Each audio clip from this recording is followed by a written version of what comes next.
అడుగుతున్నా, జగన్మోహన్ రెడ్డి గారు గాని వైఎస్ఆర్ కాంగ్రెస్ నాయకులు గాని మీకు ఓటు హక్కు అడిగే అవకాశం లేదు, ఆ అధికారం మీకు లేదు.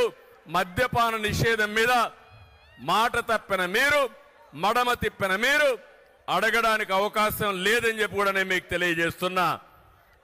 నాలుగోది మీరు చూస్తే ఊరూరికి వచ్చి ఉద్యోగస్తులతో అన్నాడు సిపిఎస్. అది ఎంత పని? ఒక వారంలో చేస్తా అన్నాడు.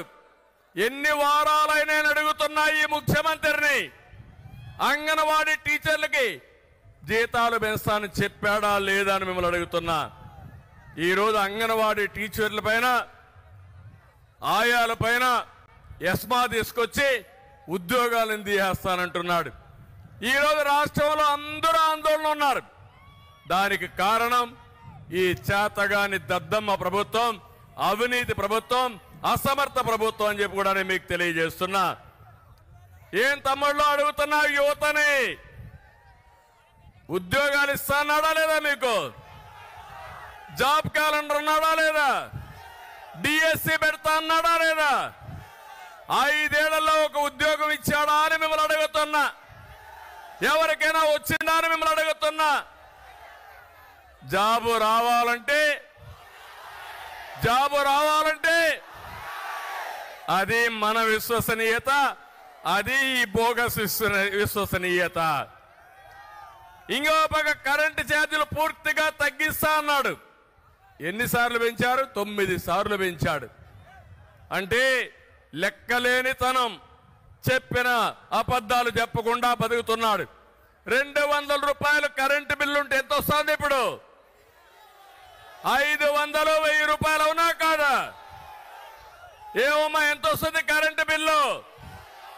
1000 రూపాయలు.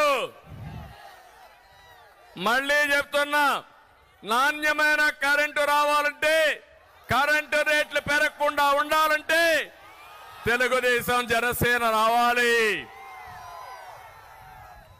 అమరావతి విషయంలో చెప్పాడు, ఇక్కడే ఇల్లు కట్టుకున్నా అమరావతి మన రాజధాని అని మాయమాటలు చెప్పాడు.